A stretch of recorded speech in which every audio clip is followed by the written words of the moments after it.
What's good? What's good, y'all? Welcome to the Gen TV podcast. As always, your boy Ease. Hey, Wonder Sauce God. Before we start, make sure y'all hit that like button, drop a comment, hit the sub, do whatever y'all gotta do. Blah blah blah blah. But what's good with you, bro?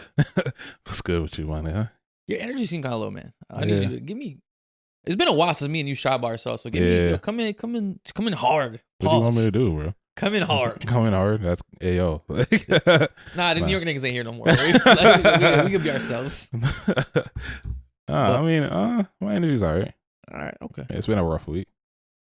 Yo, speaking of energy, man, let me tell you what the fuck threw my energy off, yo. So I watched this movie, Leave the World Behind the other day. I haven't been right since it. Really? Yeah, it's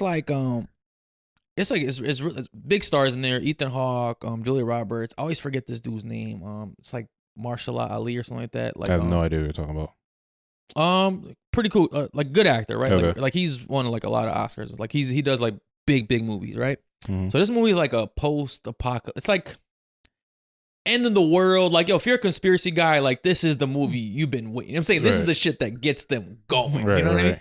And I'm a movie guy. You feel me? So I watch a lot of movies. I don't really think too deep into these shits, right? Especially these like, you know, sometimes they'll do these like kind of like subliminal type shits, and you're like, you know what I'm saying? Do I look too deep into it or not, or keep it pushing, right? And I really wouldn't give this movie like too much of a thought, but what fucked me up about this shit is, right, it's like the Obamas, Barack Obama and Michelle Obama like produced this shit, bro. So they like produced. It seems like they have some inside knowledge. Exactly. Yo, they produced the movie about like pretty much the collapse of America. Because this isn't like an end of the world movie. It's more of like an end of America kind of thing. And it's like, yo, for one of the ex-presidents to produce a movie like this, like it just don't sit right with me. Right. Like, bro, what do you know? Bro, that's what I'm saying. Because it's like, yo, a regular like, you know, apocalyptic movie by like who gives a fuck, right? Like whatever. Like this is just interesting, right? But like when a president of America is the one that's directing this shit, like, bro. Because some people are like, yo, this wasn't a movie. This was a warning. Mm-hmm. But to me, it's like, yo, if it's really like, if that's what's going to come down to, it's like, yo, why would they give us a warning? I mean, I feel like they do all the time. Like, if you notice, like, a lot of conspiracies that happen, people say, like, they give us a warning. But I feel like people are so focused on their daily lives, or sheep, as other people would say, that they don't even get to they don't see the warning. They see it. They don't care about the warning. They don't believe it, whatever the case is. And it's kind of like a slap in the face. Like, you know, it's kind of like, you guys are too dumb to like notice that I'm telling you that this is what's gonna happen, kind of thing. Okay, kind of like they're just calling you like kind of like they're bitching us. Yeah, they're bitching you. Like, yo, here's what's gonna happen. Yeah, we showing y'all. Right. And y'all ain't gonna do nothing. Bro, about you ever it. met like a boss that like try to talk down on you as if like you won't understand the shit? You feel me? Or like if you don't get it, it's kind of like that thing, you know? Like I get what you're saying, man. I mean, bro, like the movie, like it's not like a fast paced movie too, because that's why a lot of people it's kind of like a lot of bad Facebook reviews. You know what I mean? Because I think you gotta be more of a critical thinker. Okay. And that's shade. I'm throwing shade right there. Okay. For the people that don't like the movie. I think it's just above y'all. Okay. All right? Take it how y'all want. All right. But I meant it how I meant it. Okay. But yeah, so it's not like a kind of right in your face type of shit, bombs going off. Like, you know what I mean? So it's kind of like it's very subtle, and it takes a while to kind of really pick up like the momentum. Okay. So I can see why people would get bored. And then like the ending, I think is a little complicated, which a lot of people are complaining about. But I mean, yo, like what would you do? Like if this shit, like if like America just collapses, like do you have a plan? I mean, what could you do, bro? Like, you know, you don't have a bunker? You know what's wild is that one of the things I always wanted when wealth comes is like a bunker. You know, my biggest goal, bro, is like to live off the grid as much as possible. Like I was researching this house. There was this guy called I think his name is like Ebenezer something or the other, and he reviews like $1 billion house, $1 million houses, like super wealthy houses, right?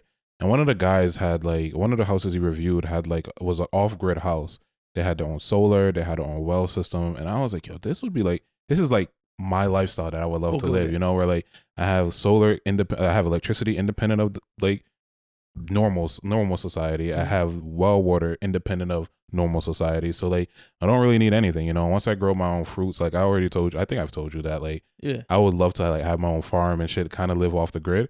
And one thing that they also did have was a bunker also, you know. And I was like, yo, this is perfect for me. You feel me? Because you never know, bro. Like one of these, we fucking piss off Russia enough, like we might end up needing pretty it, much. You know? We've pissed off the world. Like, you know what I mean? Yeah. Yo, and that's what the movie made it seem was like. It's like all the countries just kind of ganged up. It's like, I bet. Right. Like, it's time. Yo, and essentially all they did in the movie was they shut down the internet, no Wi-Fi, no internet, no electricity. Okay. Like, they didn't, like, poison anything, you know what I mean, for the most part. Like, they did, like, a couple of things towards the end. But all they really did was just they just cut off all communication, right? And that's all it took, yo. And it basically like it just to summarize, it was like it's pretty much like the end result is just a civil war. Mm-hmm. Like their plan is for the country to kind of take itself down, right? And they talk about the plans, right? And it's like, bro, this shit got so deep and really, like, and then like it showed like different versions of like how people would react. Mm-hmm. Like one character, right, which was Kevin Bacon, was like this super gun nut guy who was like been preparing his whole life, so he was like good, right? You know what I mean? Like one of the guys was the dad who was like just the average dad, like, yo, I don't know what to do. Right. Like I don't know what to do. Like I can't do shit. Got his whole family probably dependent on him, looking at him. Exactly, right? There was this. Oh, you know what? There was this one girl, like the daughter in the movie. She good acting. Because like, yo, when I could hate you, like for movie. Real, that's how I know you acting, right? Bro, like she played like. Yo, one thing about me is I think any woman with a septum ring is just they're not good. Like yo, one of those rings right here, yo, they're just the worst kind of women, bro. They think they're super woke because they think they're above everyone else. Mm-hmm. They typically don't shave or use deodorant. Like yo, they're just the worst type of women. Damn, this is like very specific. Yeah, no, like I've done research on it. Okay, they typically are very woke, spiritual, right? Believe in zodiacs, crystals, all this other shit, aluminum. You know what I mean? Aluminum. Like, okay, yeah, like aluminum and the deodorant. Like and they typically do have locks. She did it in this movie, but like white women with locks is always a bad sign, bro. No, she's not white. She's black. Oh, yeah, black chick. Septum ring. Telling you, no good, yo. Stay away from them. I'm not against that too entirely. No, they're typically very attractive, and that's the problem. They are very woke, though. They are very. That's like, the problem. But those are the worst. Very spiritual. Yeah, but that's like the worst. Like they're just the worst type of people. Dudes had a septum rings, like. Yeah, but he's a dude. I'm talking about this is specifically women. For women. Really? Typically light skinned, pretty, colored eyes, dreads. Problem. Telling you. That's a trifecta. Okay. Yeah. That they're the worst type of women. Don't date them. Okay. Avoid them at all costs. You know what's crazy is that something similar like this actually happened. Well, not similar, but like we had like a little taste of it. Do you remember when like Facebook shut down for like all of like 10 minutes? I don't know if it was like three like maybe like a year ago or 2 years ago. Mm-hmm. Like Facebook shut down for like all of 10 minutes and it sent everyone in a frenzy. Like even me, bro. Like I was like. And that's just Facebook. Like your phone still works. Bro, I was like, yo, what the fuck is going on with my shit? Like, and I kind of consider myself like very detached from social media. Don't really need it kind of thing, right? Until you can't have it. Exactly. Until it's not accessible. So like I was at work, I think, obviously not supposed to be on my phone at work, but like I was at work and like scrolling through Facebook. So most people are on their phone. Is that work? Right. I had some downtime and I was scrolling through Facebook and I was like, all of a sudden, like I just couldn't refresh anymore. And I'm like, what the fuck is going on here? Shut my phone down, turned it back on, like closed the app, checked my phone service, like everything, bro, to see like what was going on. And I seen a bunch of people like post saying like, oh, Facebook went down, like I didn't know what was going on and blah blah blah. And it's like it makes me wonder, it makes you realize like how attached we are to like the internet and social media for sure. You feel me? Because like we can't we can't function without it. If we don't have the internet and social media, think about like most hospitals have like medical records. I guess I would think most places have like they're most electrical. Everything is electrical now. Almost all hospital records are electrical now. See, they've gone away from paper charting. Like it's, really, you still have patient folders, but there's some information that we print out. Most patient information is online. That's insane. So now, bro, I wouldn't even know what meds to give if I could go on the computer. I could have sworn like everything. Well, I would say like in the facility I came from, like most of the stuff they had like an online version and a paper version of it for the most part. Mm. They are trying to like steer away from that, but stay away from the paper. But there is like paper backups. But then now it makes me a little bit more nervous because it's like, yo, if the internet goes down, then we are like completely fucked overall. Like Yeah, bro. And then like one of the kids in the movie got sick, and like they really couldn't do shit because it's like, what do you do, right? Like you can't go anywhere. Like it's just everyone's fighting for like resources. Yeah. I mean, bro, the movie fucked me up, man. Like, really, it really fucked me up. It kind of like made me kind of like start considering like, yo, let me get some plans outside of America. You know what I mean? Like, good. You know what's funny? Go back to the motherland real quick. My best friend, Ben, his family is actually moving out of America because of that. Oh, for real? Yeah, like it's a big thing in like my religion that eventually like I'm Seventh-day Adventist, right? So it's pretty much saying like eventually I think like you're like your 5th day, man. I don't know. Right? So like the religion is primarily saying that like eventually it'll become a point where like people that follow God would not be able to like buy and sell actively. And so like you have to kind of like run to the hills and get away from like normal society because eventually like it's going to be like they think they're going to pass like a national Sunday law saying like forcing everybody that they have to go to church on Sunday instead of Saturday. And then those who rebel against it are either going to be like imprisoned or not be able to like buy and sell food and stuff like that. So a lot of people like tend to steer away from like, you know, city civilization or city living and try to go to like more of the country. Whereas for him and his family, they're actually thinking about moving. They actually like started a process of moving back home, like to Panama completely. Oh, where? Yeah. So I think it's primarily right now just like his. Because I know your boy lives in Mexico, right? He lives in Mexico. So he already good. He good. He outside. Oh no. He lives here, but like he lives in Mexico. You feel me? Like he's just studying in Mexico. But I think it's just him. His grandparents already left. His aunt already lives in Jamaica. His other aunt already moved to Panama, and it's just his mom and his dad. Yo, because I know some people I know personally are moving to Costa Rica.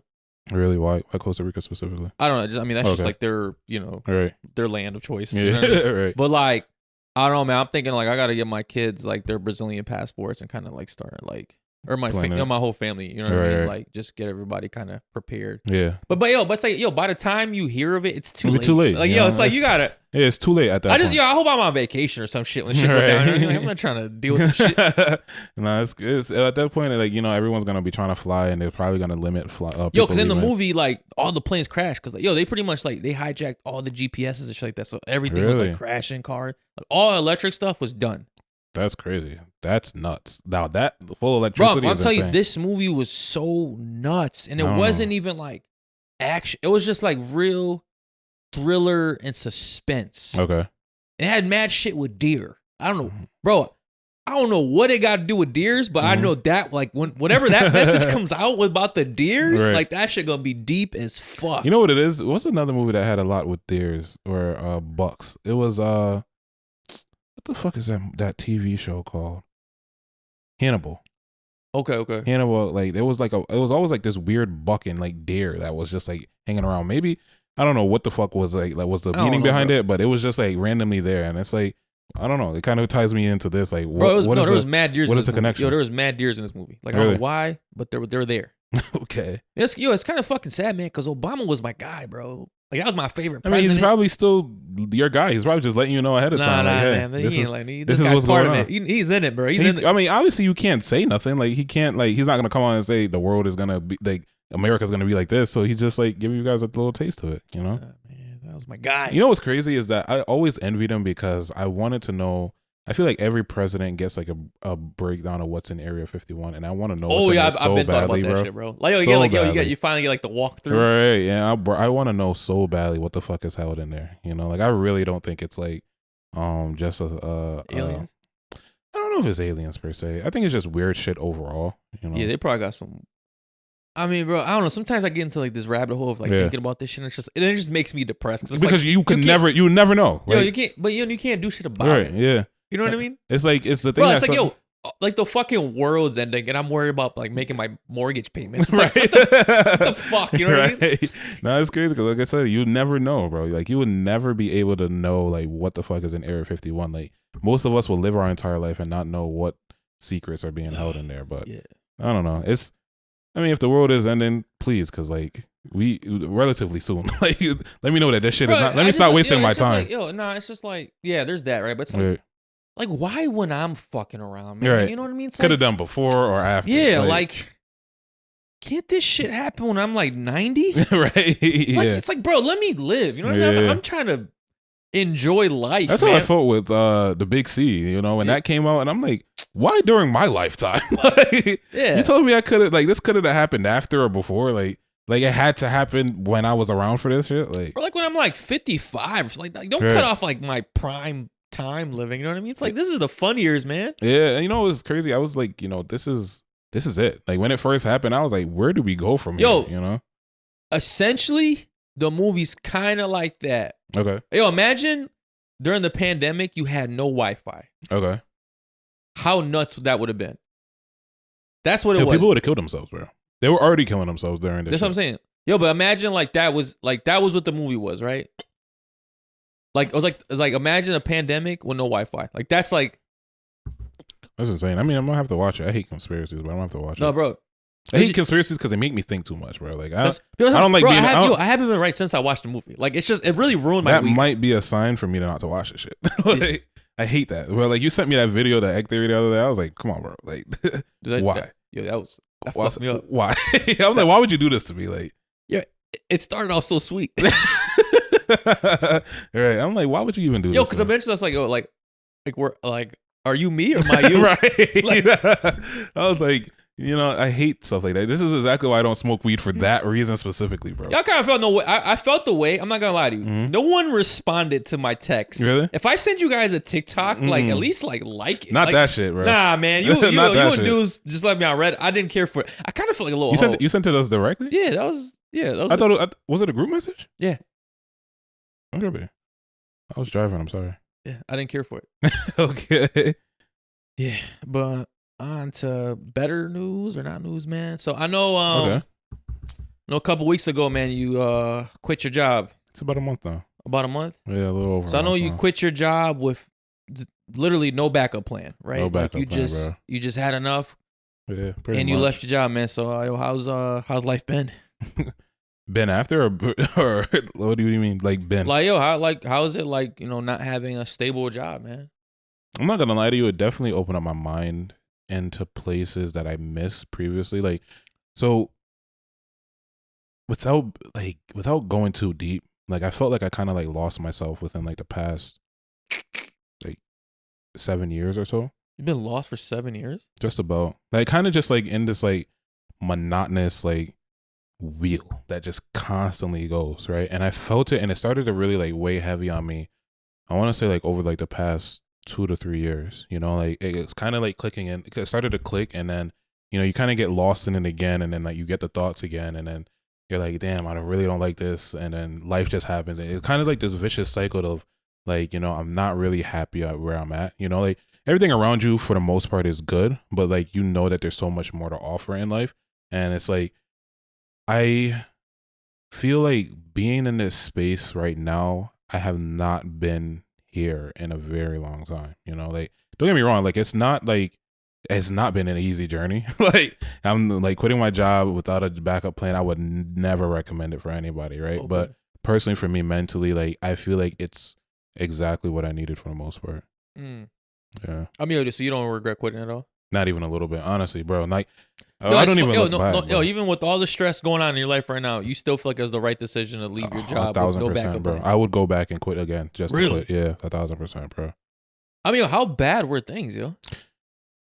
It was a combination. So if we're like, it's hard to really say. So like, if we're gonna talk about like me personally and the job itself, it's like you kind of have to take both and like to be able to get the full picture, you know. So like the job. Yeah, so give me both.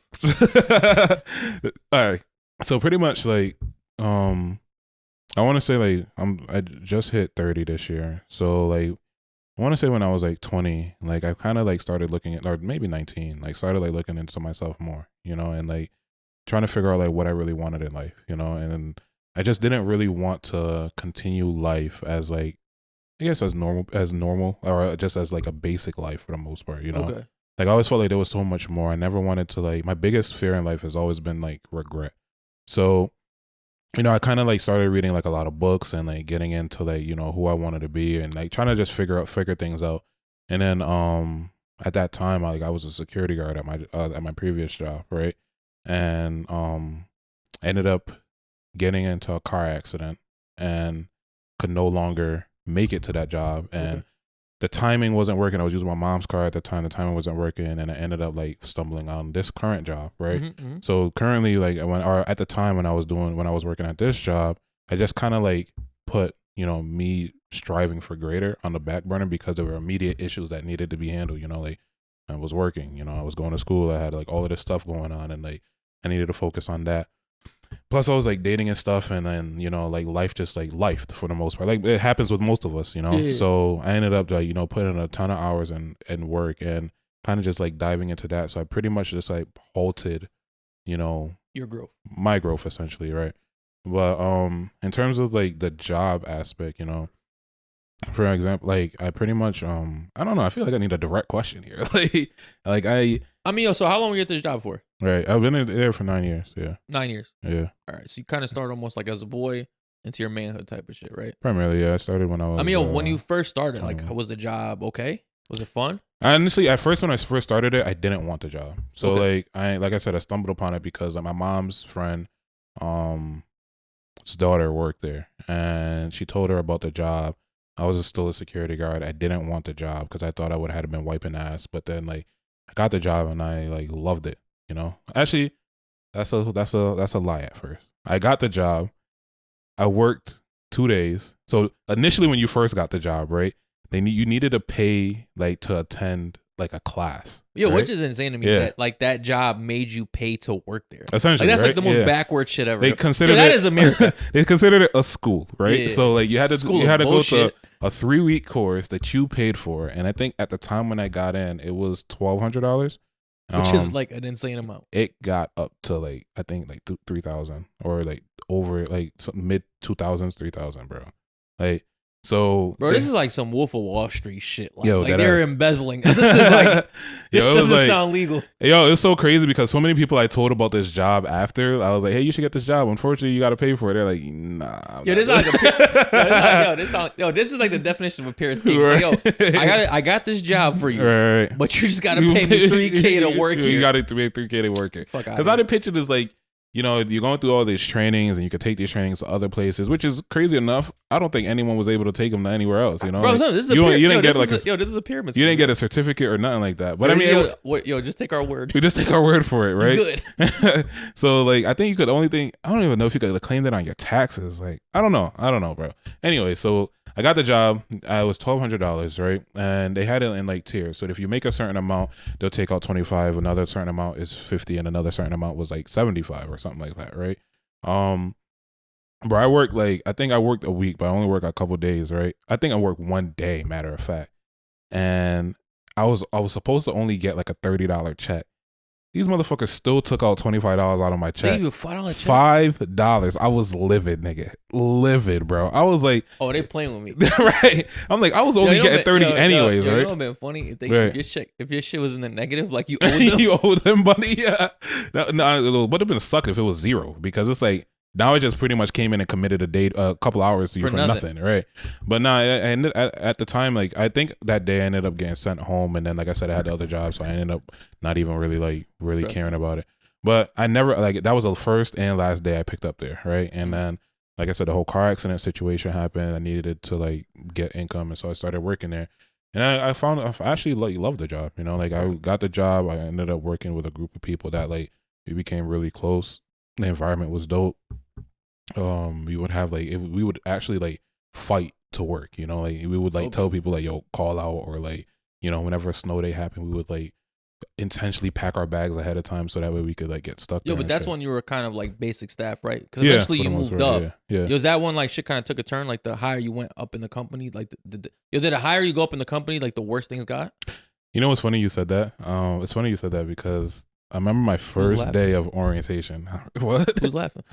I am. Okay. My first orientation, right?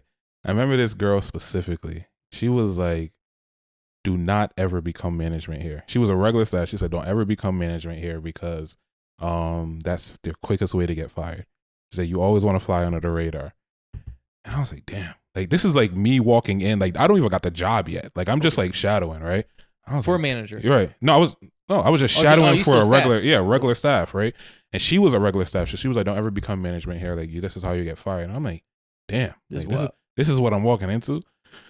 So I was like, it was crazy enough. She became a manager. Like I want to say like within like 3 months after, and I was like, you fucking lie to me, like, what's really going on here? Kind of like trying to like, yeah, but I don't know what the case was, and there's some truth to what she said. Like I feel like to answer your question, it's kind of hard because yes and no. So life as a staff is far easier than like life as a manager, and to say when you're at the bottom looking up, you're like, yo, like life up there is so much better and like it's all the glitz and the glamour. But like when you're up there, it's not fun whatsoever, bro. It's like there's so much stress and so much politics. So like I would say that, yeah, as I grew throughout the company, life became like more stressful for sure. Okay. Yeah, like I started off as like a basic staff and then became like a lead staff, which at the time was called like DSP2.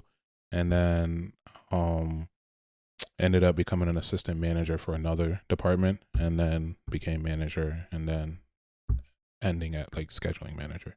Okay. Yeah.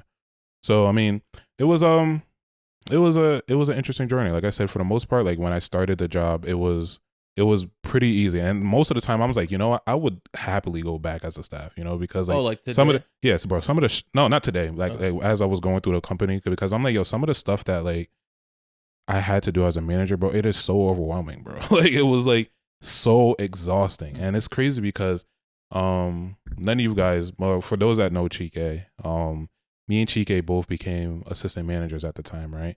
And I remember one day we were sitting in the office because it was me and him like as assistant managers for this department, and we shared an office. And he was like, "Yo, like, this is a good paying job. Like it's not that bad." I was like, "Bro, it's not a good paying job." And he was like, "Why not?" And I'm like, "We make $35,000 a year, like as a manager." Oh, he thought 35,000 was good. He thought it was like okay, right? Like, and I'm yo, life's pretty good. Like it's not bad, but it's like 35K is terrible. It was terrible. Terrible, bro. Like when I was in 2018 or 2017 or whatever, and I became an assistant manager, I was making $35K, bro.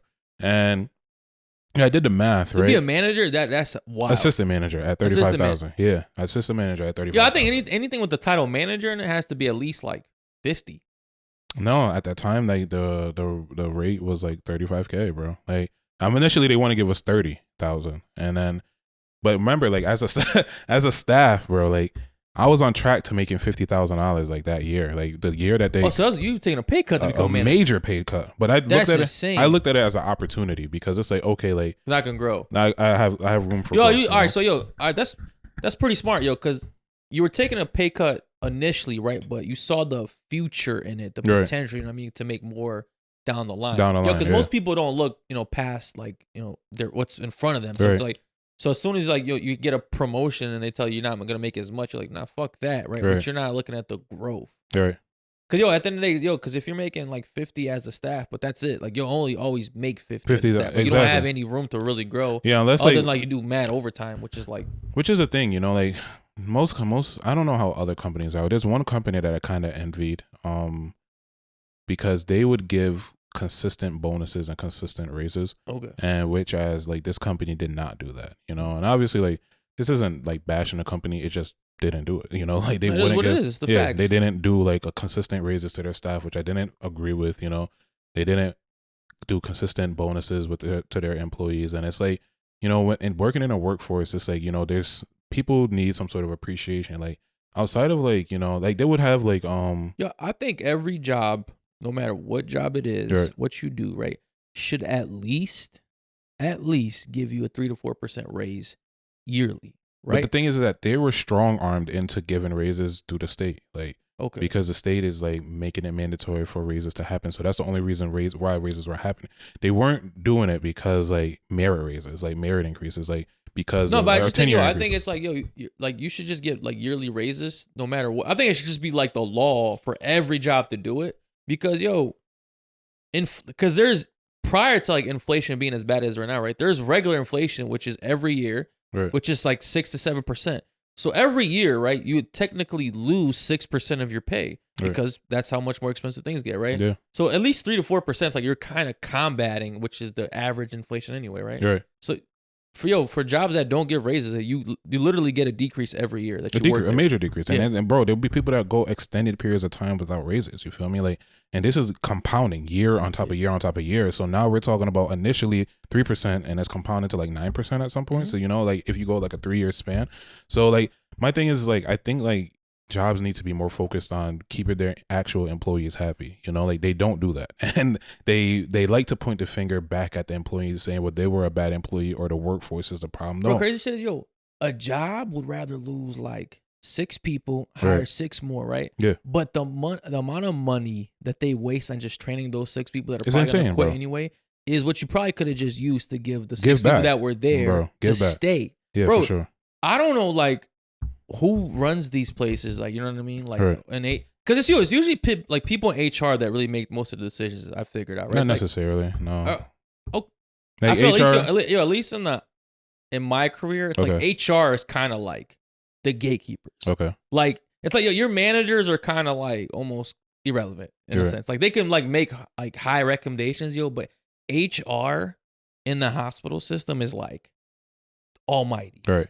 And it's like, bro, but these people are so fucking disconnected from what's like going on in the actual job. You know what I mean? They don't like, they're not even like, look at us. It's just paper. You know what I mean? Like paper numbers and like, they don't know. Right. You know what I mean? And then our managers, like, they don't give, like, they're not going to care enough to push hard for you. Cause it's like, whatever. Like, I'm getting my money. I'm getting my bonuses. Bro, like, most of the time managers are high paid staff. Like, that's what I'm saying. Yeah.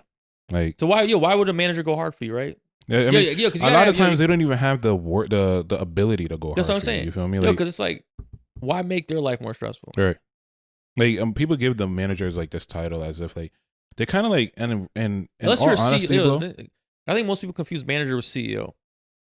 No, they confuse most managers with like directors, and like it's not. They're two different things. You know, like when you hear a manager, you feel like this person has the ability to like make actual change. You know, not necessarily. Like this is the person that is kind of like the buffer between. He's a babysitter. Essentially, managers are babysitters. Essentially, right? They're like the person in between the people making the decisions and the people that need to apply the decision, or the decision need to be applied to. You know, so it's like these people aren't actual decision makers. You know, they could give, like you said, they could give recommendations.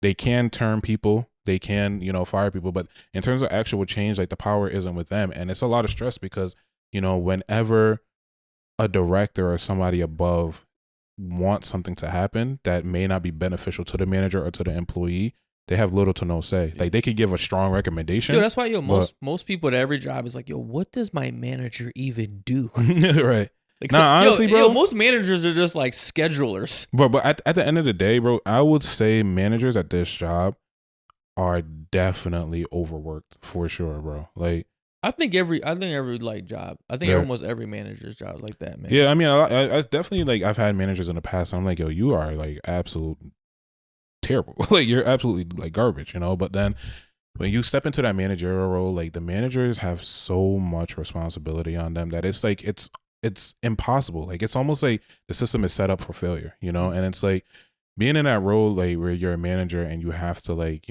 like I said, kind of be that middle person. It becomes exhausting, bro. Like I remember like in my past relationship, there'll be times where like my phone will be going off like in the middle of the night because I'm on call and I got to be taking call outs because staff are calling out. To me, that's actually the worst part about being a manager is like, cause you don't clock out. No. Cause when you're regular staff, you go in, clock in, and you go out, you do your hour, you do a shift, you clock out, and you're done. Yeah. Bro, when you're a manager, that shit's your life. Your life, bro. I don't even understand why people want to become managers. I think honestly, and this is, maybe I'm looking too deep into it. I think people that like strive to be managers are people that just want power. I think they just want control and power, and I think they didn't get it when they were younger, and now this is like their opportunity. Because it's like, no, I mean, no shade to you or anybody that you may know, but it's like I feel like have you ever noticed like the people that want to become managers at most jobs, like they're very like they're tattletaling a lot. They're like always ball busting. You know what I mean? Like they're like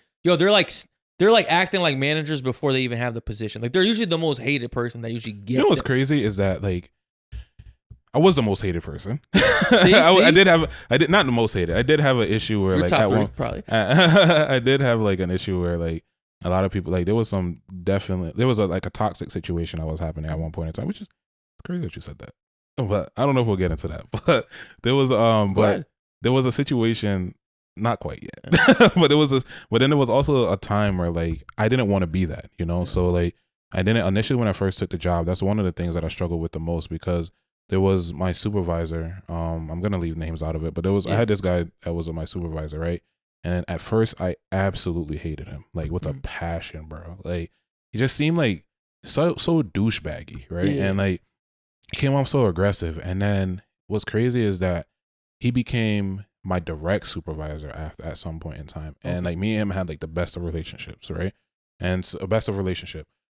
And so I remember that at one point in time, like we were having a conversation in terms of like me having to like tell on somebody. And I was like, man, you know, like I can't do that. You know, like I can't do it. He was like, look, I need you to write a statement. Like, I'm like, I just can't do it. You know, like I feel like I'm snitching on somebody. So he's like, I know. That's the hard part, bro. You're bringing street code into the job, right? And can't do that. You can't do it, right?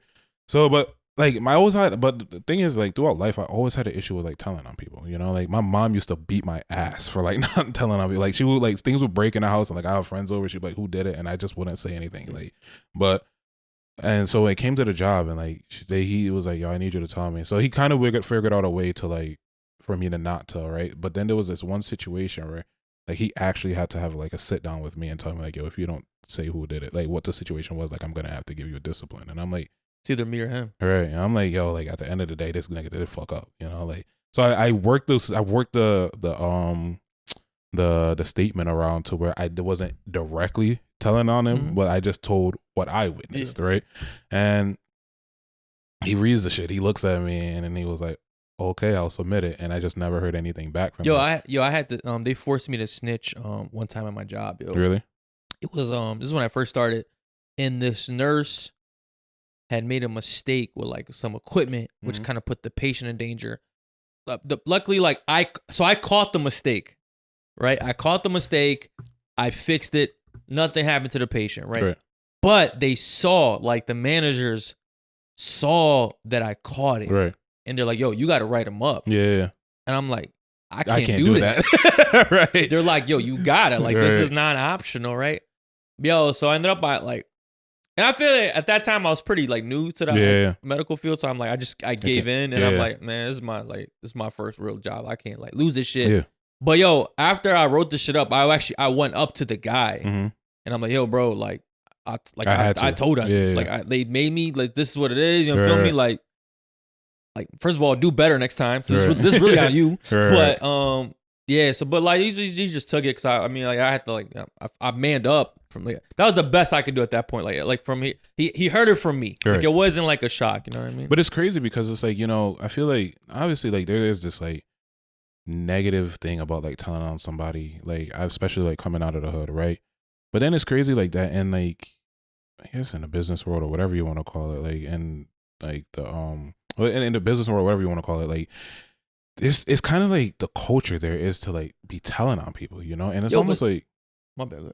And it's almost like they want you to intentionally tell on people to get people in trouble at some point. Yo, because one thing about jobs or people at jobs that I hate is like I get telling on people for serious reasons. You know what I mean? Like especially me. I work in the medical field, and like sometimes your situations are life and death. You can make mistakes that are life and death, right? And I get telling or reporting on someone that does that, right? But the thing about like working in the medical field, right, is it's a lot of petty shit, right? It's a lot of personalities. That's a lot of people, right? And people telling each other for real petty shit. They'll like tell like the manager on someone because they did this or something like that. You know what I mean? Like real petty shit. And what I think people don't realize is like, yo, you know, you think you're just doing this harmless like tattletaling. You know what I mean? And enough of those things, man, is gonna get that person fired. Yeah. And you know what? Like, and then you gotta live with that because yo, a lot of these people they have families to take care of. You know what I mean?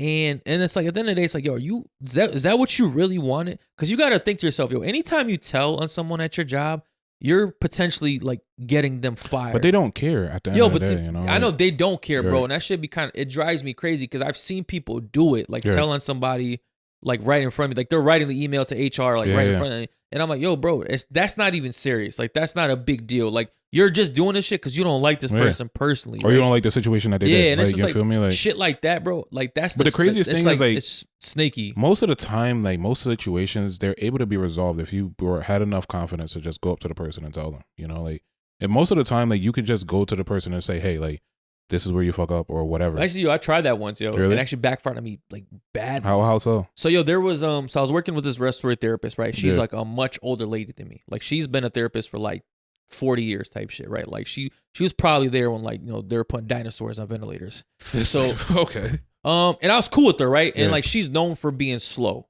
Okay. Like that's her thing. Like she never got her work done on time, right? Because in the hospital everything's scheduled. Like, you got to give your meds by this time, you got to do your checks on this time, blah blah. Yo, and that's the point where it's like, yo, she cool with me. Like, I don't got no issue with her. So I'd always help her. Like, it's kind of like known. If she's on, you're doing some of her work. You're doing something. Yo, so one of the days, right, like I was in charge and she just didn't get no work done in the morning. Where it's like, all right, I know you typically don't get your shit done, but this is it's crazy, right? Yo, everybody's complaining. Everybody's like, yo, I'm not helping her. I'm not doing this shit. Which everybody does that, but no one says anything to the person. Yeah. Right. So I'm like, all right. I gotta go talk to her. So I'm like, in my head, I'm like, yo, I'm about to have an adult conversation with an adult. Right? And I'm like, hey man, like, what's going on? Like, I've seen you don't do any of your work. Loses her shit on me, right? Really? And then calls my manager and like tells on me and like saying that like I'm like bullying and stuff like that. Cause my manager calls me like, hey, what did you say? How would you rate your interactions with so and so today? And I'm like, yo, I fucking told her what needed to be said. Like, I told her what you would tell her. I stood on it, yo. And it's like to this day, like, and it's like it's to the point where it's like, yo, I don't want to get this lady fired, but it's like, yo, she's disrupting everybody's workflow. You know what I mean? And I was helping her. I was cool with her. Yeah. Dude, that shit really fucking like fucked me up because it's like, yo, I helped you so many times, and the one time I confronted you, and I did it on some chill shit. Right. And you like snitch on me, bro. I went like 9 months without talking to her. Like, really? Like she was dead to me. Yo, anybody that tells on me though, you're dead to me. But that's one thing that like it irks me because it's like it's my biggest thing is like we could have a conversation. You could be like, yo, like Adrian, you messed up in like this or that. Like I'm generally speaking, like I'm a pretty reasonable person. You know, like I'm not gonna like curse you out or anything like that. Yeah. And, like, whether you hand a piece of paper in front of me and tell me I need to sign it, or whether you have a conversation with me, it's pretty much the same thing. You know, like. It's either I'm going to do it or I'm not going to do it. Like neither one has more influence than the other. It's like you could pretty much get me in line by a conversation. And I feel like to snitch is just unnecessary. You know, it's like, just come to me and talk to me. You know, I don't know if it's my demeanor. I don't know if it most people don't like confrontation. And I understand that, right? Like, cause I'm a was it unpopular or popular or contrary to popular belief, right? Unpopular opinion. All right. Contrary to popular belief, right? I don't like confrontation. Right. People think I'm a confrontation. You are a confrontational motherfucker, bro. Let me finish. Mr. Confrontation doesn't like confrontation? I don't like confrontation. I am not scared of confrontation. You know what I mean? Like, I don't, like going into a confrontational conversation, I'm not like amped about it. You know what I mean? But I tell myself, it's like, I gotta do it because then it's just gonna like dwell inside of me and just gonna like, it's gonna fester and like build. I would have never guessed that, bro. No, I hate confrontation. I would have never guessed that. I hate it. But like, to me, it's just like, yo, I gotta stand on it. You know what I mean? Because it's like, if I just let it be, it's just nothing's gonna get solved. So I feel like it's either like, let me give it my shot to like try to resolve it. And I know, because I know most people are not, they don't react well to critique. You know what I mean? Or like, criticism. Criticism. So it's just like, I know what's gonna come. And it's just like, yo, bro, honestly, confrontational moments give me anxiety, like prior to it. Yeah, but once it's like I start, it's up. You know what I mean? It depends. Like if I'm in a confrontational situation, like especially like when I was working at this job, like if I'm in constant confrontational situations, I feel like I kind of handle them like with like no emotion attached to it. But if I go a period without doing it, then it's like, I don't really want to do this. You know, like I don't really want to have this conversation with you right now. But I feel like, bro, in most situations, bro, people do it to themselves. Like, you feel me? Like, it's not like a situation where like you're lying on somebody. Like, and I've had that happen to me multiple times, which honestly is part of the reason why that led me to where I'm at right now. You know, it's like, bro, people will lie on you and lie and say that you didn't say that, or lie and say that they told you certain things, and it definitely don't be the case. And that's the thing that's great. That's the thing that triggers insane. Me the most. People do that, like just straight up lie, like bro, just fabricate something. That was the thing that that's like sets me off, yo. So is that the that your last straw? No. So it's kind of like a build up. So like I said, there was a lot of personal things happening in my life, right? So first things first, right? Going back to the whole Chike thing, me and Chike had a conversation about like how much we were getting paid, and it was $35,000. I did the math; it came up to like I think a little bit over like $17 an hour at the time, right? Slightly above minimum wage. It wasn't the greatest, right? It wasn't the greatest. So when I told him that, and we actively knew that there were staff members, right? Obviously, they had been there for years, and they kind of worked up to that. But there were at least like 2 staff members that were making at least like $3 to $5 more than us at this time, right? That are beneath you, beneath us, essentially, yeah, right? That can't be right, right? So, but nah, it can't be right? I don't agree with it. I felt like if anything, we should have been at least 50 cents above them, because just off a title alone. Yeah. Like obviously they had been there. Because then the title is, if you're not getting paid more than regular staff as a manager or supervisor, then your title is irrelevant, bro. And most of the time, your title is irrelevant anyway, because most of the time we were managing people that were older than us anyway, so the respect level wasn't there to begin with. You feel me? So like now on top of that, I'm getting paid less than you. Like, yo, you're a peon to me. Like, you know, like who are you to tell me what to do? I'm like, okay, Adrian, I'll listen to you. You feel me? So it's like, bro, it's like but these people had been there for like 20 plus years, and honestly, they were good guys too, you know. But it just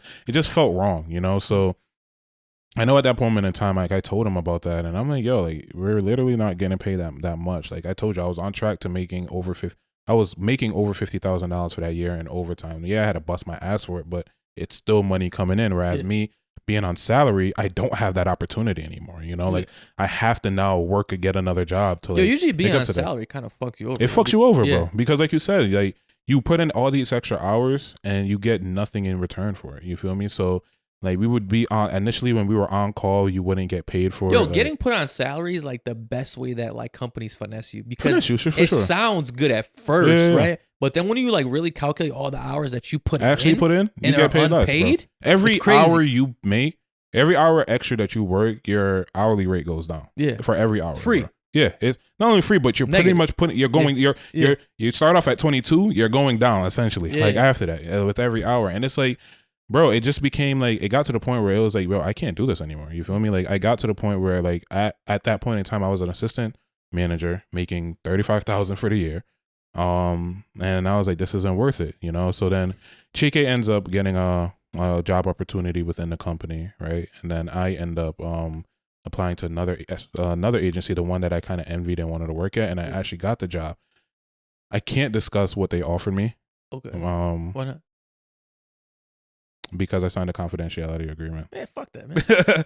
Yeah, I don't know how that thing works so legally, right? But these Instagram hoes do it all the time. Yo, they'll go fuck a rapper, sign something, and then just go on Vlad TV. I don't, bro. The luck I've been having, I don't even need that. I don't even need that, right? So wink if it's above 50. This guy. So I ended up working at so I ended up applying there. Told my supervisor that I didn't want to like, you know, I got this other job, but I don't want to leave. And she vouched to someone that was able to make some things happen in order to make the job comparable. You know what was crazy? How big of a raise was it? It was a very significant raise, like very significant. So I mean, so you're making $35K, right? I mean, can you talk about what it went up to or no? No, because that's where the confidentiality agreement comes in. Oh, with the job that you were at. I thought you meant with the other job. Yeah, okay. I should have explained that better, but it came up with that job. You know what's crazy is that people were getting paid so poorly, right? That it's funny that I was getting the offer that they made me was higher than my direct supervisors. Pay, right? Yo, you know what's crazy, bro? They say that you should switch your job every like 3 to 4 years. Yeah. Because if you don't, you lose money. Because the only way to really like get big raises or big bumps in your pay is by switching jobs every couple of years. Because like, yo, you're getting more experience and you can make more demands. You feel me? Yeah. Yo, like staying at one job for like 10, 20 years, yo, is like the dumbest thing you can do nowadays. Because like, yo, you lose money. You're not getting the raises you deserve. Right. You feel me? Yo, and it's like, yo, there's no point of being loyal to a job anymore. No. Man. That's that's one thing I really figured out in the last couple of years, yo. Because, yo, like, I was like the type of guy that like I was loyal to the job. You feel me? I was grateful. Bro, I remember one time like I sprained my ankle and I still went to work. You feel me? Because I had like I'm one of those people that I couldn't call out, bro. Like calling like even when I had to call out, like the anxiety I had before I called out was crazy. It's funny because like Chike, he fucking first time I ever had called out my life, Chike did it for me because he couldn't even man up and do I it. couldn't even do it myself, bro. I couldn't do it myself, and then I only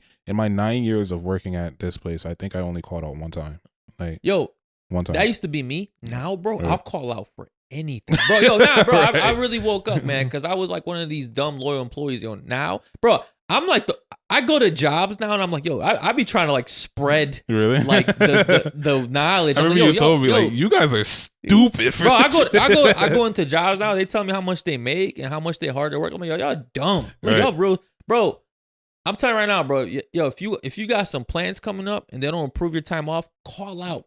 Fuck them, because you know what these jobs do, bro. I really hate what these jobs do. Is like, they try to make staffing your issue.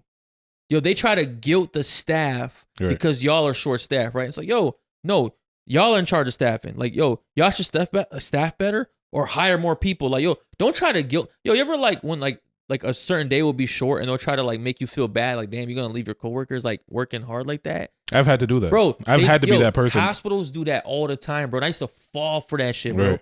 I used to like leave one job, like do 12 hours during the day and then go like work 8 hours at night because like they'd be like, we're really short staffed today. We really need you. Man, fuck out of here, man. Like, I'm not gonna lie. I was the one like you guys can't call out because like there's too many staff. That but you became a manager. Right? You went to the other side. I drank the Kool-Aid, bro. You feel me? But I don't know. So like like I said, the initial. So they tried to give me an initial raise, right? And I was like, this isn't like thank you for this, but this isn't enough. Like this is not enough for. You have bargaining power, right? Like that's but I wouldn't even at that time. I was just like, here's an opportunity. I'm gonna take it. That's what I'm saying. That was your bargaining power, right? Because you had like, I'm not one of the dudes. Like I got something else. You feel me? Yeah.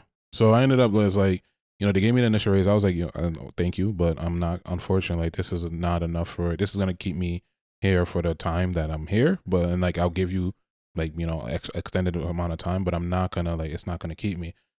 So then they came back and actually gave me a comparable salary to what I was making before, what the other job had offered. Give you the P's, huh? You know what's crazy though is that it's funny because my direct supervisor, every time they bumped me up, they had to bump up my direct supervisor. Oh, I know they were tight. So he was like, damn, they weren't costing us money. He didn't know what was going on. So we had conversations like I want to say like a year or two later, and he was like, man, at one point they were pulling me in the office, giving me raises like weekly, and I was like, yeah, I'll take it. Right, and I'm like, you're welcome, because like every time, but it's crazy because the amount of money that I was making as an assistant manager, most managers weren't even making like at that point in time. Okay. You feel me? And it's like, it made me really realize that like, bro, they will really try to finesse you as much as possible, like milk you for every last dime. Bro, that's what I'm saying. Anytime you apply for a job, ask for more. Right. Even if you don't get it, just ask, right. That closed mouths don't get fed. Like analogy is so correct, bro. No, for sure. I used to be that guy, bro. I remember like one of my first like respiratory jobs, I had applied for this job, right, and I had asked like for like $1 more. Yeah. And they said, this lady, the HR lady, like laughed on the phone and said no to me. Really? And I'm like, okay, right. Like, I'll take it. Right. Looking back at him, like you weak, bro. You're weak. Bro, a lot of the times it's like people don't have the balls to say. Like I don't know why. Like even me, like whenever I had to like ask for something, I always get like you talk about anxiety. I get this little bit of anxiety like asking for something. You feel me? And it's like at the end of the day, it's like like. Just ask. Yeah, just ask it. Like the most they could say is no. You feel me? Like, and that's the place where I was at towards the end because like initially like when they had given me the salary that I was making, I was like, yo, this is lit. You feel me? Like I'm new money at this point, right? So I'm like, yo, this is great. Like I'm happy. And then I ended up getting bumped up to I was working as an assistant for a while, right? And ended up getting like bumped up to like a manager. And the increase was a decent increase as well for that one, but it wasn't like that large of a jump, And I had but it came with a lot more responsibility in a sense, because at this point in time, I don't quite remember if we had assistant managers at that point in time yet. I don't really remember. Like eventually we did, but it was just like a lot of work was on like me and another one of my other coworkers. Actually Denzel, the guy that you guys from the earlier podcast, right? It was me and Denzel that he got the fuck out of there. Yeah, it was me and Denzel that was like running this program at one point in time.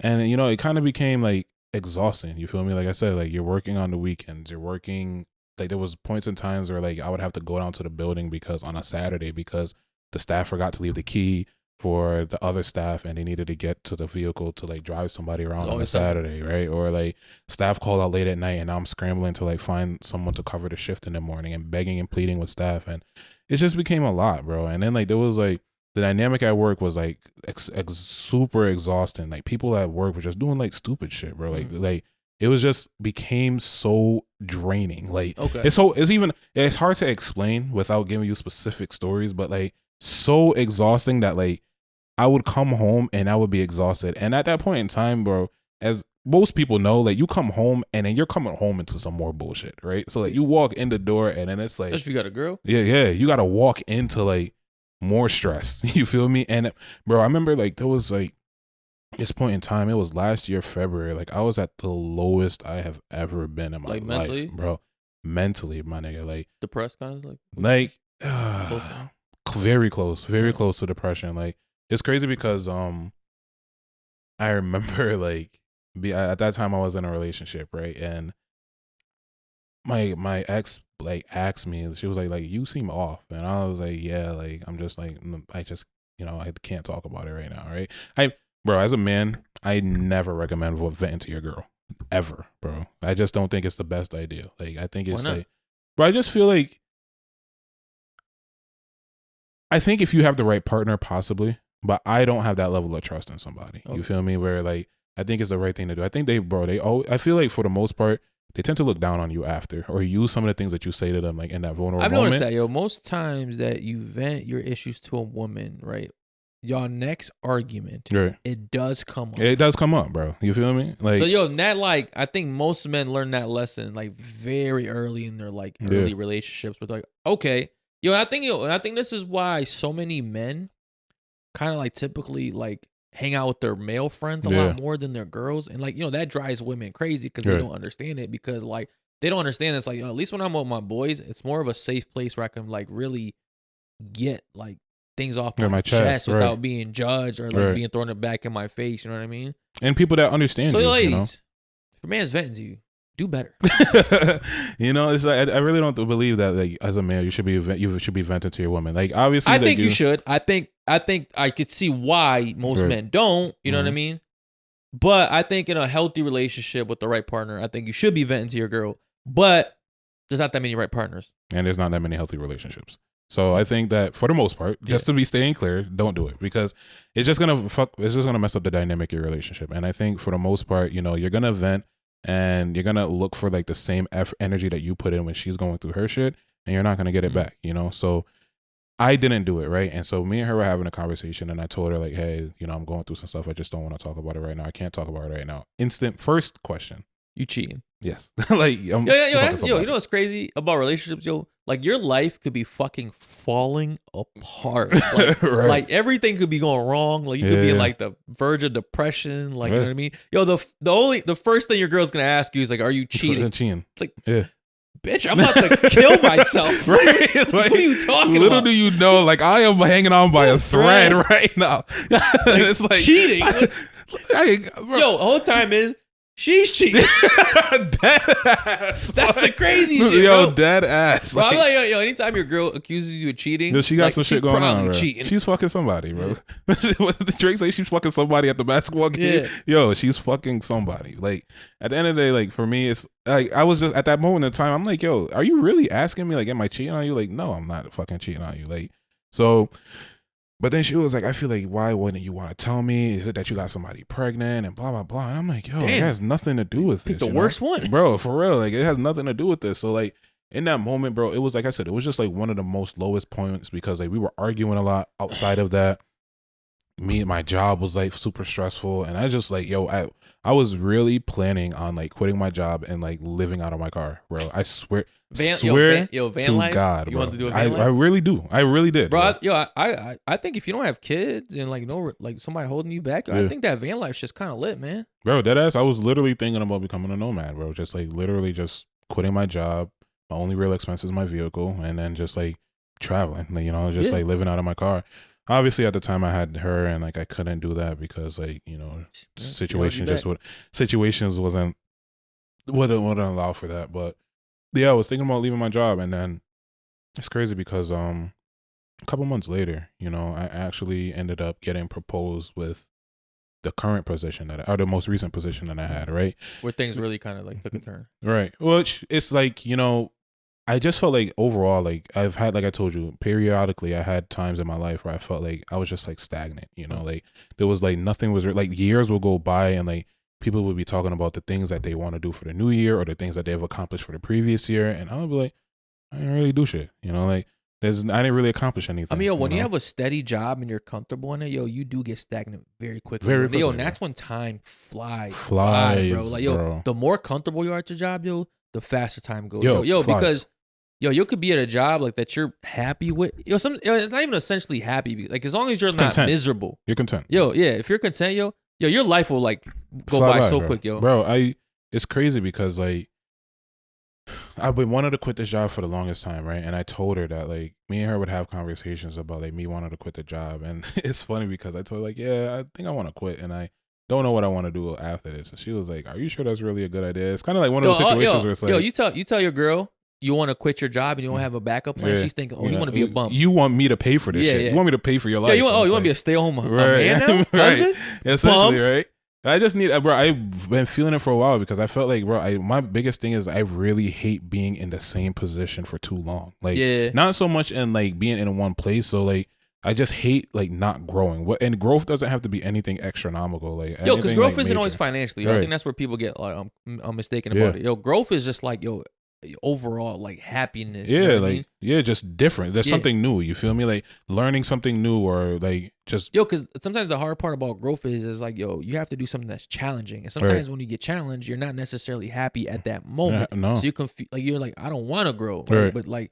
But then you stay where you are and you actually stay more miserable than you would have if you did the challenging thing, which would have been stressful at first, but once you got through it, like you would have been way happier on the other side. No, absolutely, bro. Like, and that was the biggest thing. Where like, you know, I was telling her that I wanted to quit, and obviously she was like, "Are you sure you want to do that?" You know, like that sounds crazy. And I felt it. You know, her like bum red flags were going on, right? Because at the time we were planning on moving in together, and you know, like I knew the thoughts that were going through her head, like. We were about to move in together. You want to like quit your job? Like, where is this income gonna be coming from? You know, like I was thinking about like going back to school and shit like that. Like just other alternatives besides like this, right? Yeah. And then, like I said, a couple months later, they ended up presenting an opportunity for me to kind of run this department. And when they pitch things to you, it's always so perfect, bro. It's glitz and glamour, like initially. Bro, right? that shit. So that happened to me this year, man. I told you. So I left my job of 9 years, which I was very stupid for staying there for 9 years. 9 years, yeah. But to be fair, it's actually it's one of the highest paid in hospitals for my career. Okay. In the state. Right. So actually, I'm actually kind of I'm not gonna lie, bro. I love that place. That was actually like I know my only issue was I was too content. I was too comfortable there. So that's like I wasn't growing. Right. And like time was flying by, but like pay wise, it's one of the highest paying places. But so I did get a new job this year, bro, and the fucking promises they made me were like, I'm like, oh, this is up. This is great. And now all those promises are just going out the window by one by one, bro. And I feel like, I feel so betrayed and lied to because I've actually never been like directly lied to by a job before. Yeah. Where they made all these promises to me, and then initially they kept them. Right. But now, like, they're not honoring that. And it's just like, damn, bro. Because I wanted to quit, but it's like, I'm making the most money I've ever made in my life. Yeah. And it's like, I'm going to quit this job to make less somewhere else and still have to deal with the same bullshit. The same nonsense. You know what I mean? But it does suck, because, like, I just wish, like, jobs would keep it real with you. You know what I mean? Like, don't lie to get people in the door, man. Because it's not going to work out in your benefit. But I think what it is I think they're actually lying to themselves as well. You know, like, I feel like for the most part, like, they don't even really know what the fuck this whole thing entails, you know. Or for me specifically, you know, like I felt like they made things up on the whim, right? Like, they made it up on a whim to just pitch it and make it sound like a great idea, right? And then like not realizing that some of these things you're gonna have to commit to, some of these things you're gonna have to follow up on, and some of these things are just not possible, right? And it's like at the end of the day, like, you know, they have that obligation or that commitment that they said to said person, and they have to follow through with it. You feel me? And it's like, or they don't. Because a lot of the times it's like, yo, these jobs can make these promises to you, right? But once they got you there, they really don't have to honor them, right? They don't have to honor it. Most people have kids, have families, have somebody they got to support, right? They have a house, they have a mortgage. So it's like, yo, a job could lie to you to get you there, and they don't have to fulfill any of those promises, because if you're in a market where like you can't just hop around from job to job that quickly, and most people really can't, right? Like it takes time to get on the job, right? You're kind of fucked, and you got to stay there. So I don't know, man. I think it's more intentional than sometimes we think. You think so? Yeah. I mean, for me, it was like, you know, that was one of the reasons why I didn't want to like actually take the position initially, was because I feel like once you commit to something, like you said, they got you by the hook, you know, and it's like, there's no more negotiating. So I attempted to negotiate initially, right, with more pay, more incentives, whatever the case is for taking on this project. They wasn't hearing it. Essentially, it was a lateral move, right? It wasn't like a promotion. More work. It was just a lateral move. Yes and no. More work towards the end, not initial work, right? So, it was a lateral move, and I was on the fence about it, bro. Like for me, it was like, why would I take on this major responsibility when my job's biggest responsibility is this thing? Like, you know, like, so if you take this away from me, you essentially make my job so much more easier, you know? So it's like, for me, it's why even bother taking on this responsibility where it becoming my own thing, and your plan is to take it away. Like, it's just like, I might as well just let you guys just take it away from me. You feel me? Like, let someone else do it. So you thought. Huh? Or so you thought. No. So I was like, well, I might as well just let someone else take it away from me, and then I don't have to deal with it anymore. You feel me? So once again, I discussed it with my ex, and I was like, let me bounce the idea off of her. And she was like, I think you should take it. I think it's a new opportunity for you, and you might as well just like, experience something new. Already you're not happy in the place that you're at. You really hate your job anyway, so this could be like a new experience for you. And I saw some truth behind that. At the end of the day, like, I wasn't happy in the place I was at. I did need like some sort of shift in my life. So this was like a kind of like a new experience for me. So I was like, I might as well. And bro, initially, perfect, bro. Like, good. It's always good at first. Right. I told you, even my new job was good at first. Yeah, I took the job, and it was like, bro, it was easy, But I mean, at the time, like, we weren't operating at full capacity quite yet, because we didn't have enough support, and eventually, like, I want to say 2 months in, the shit started hitting the fan, bro. Like, it's like, about like 2 to 3 months in, bro, it just started hitting the fan, and it just like gradually compounded on top of each other. So like, certain things that were said, certain promises that were made were just like not followed through, or were skewed, or were pushed up, Yo, you know what it is? Like, they'll gaslight the shit out of you too. Like, we didn't say that. Right, yeah. We didn't say it like that. Nah, we said we might do this. Yo, and the type of person I am, bro, I can't keep my mouth shut about certain things. You feel me? Especially if like, and jobs hate people like that. Yo, jobs do not like people that speak up, that go against the current. You feel me? They want like essentially slaves. Like, they want people that just do suckers. They want suckers. Put your head down. Don't say shit. Work your life away, and then if you're lucky, we'll give you some retirement. Right. And bro, like, I got to a point in time where like, bro, I was arguing with like one of my supervisors, not arguing, but just like debating with one of my supervisors where I felt uncomfortable. There's no debate at work, man. Like, it's arguments. Yeah, essentially, right? I was like, yo, this is not gonna work. You feel me? Like, and I told them ahead of time that the process that you guys have is not gonna work for 3 people, right?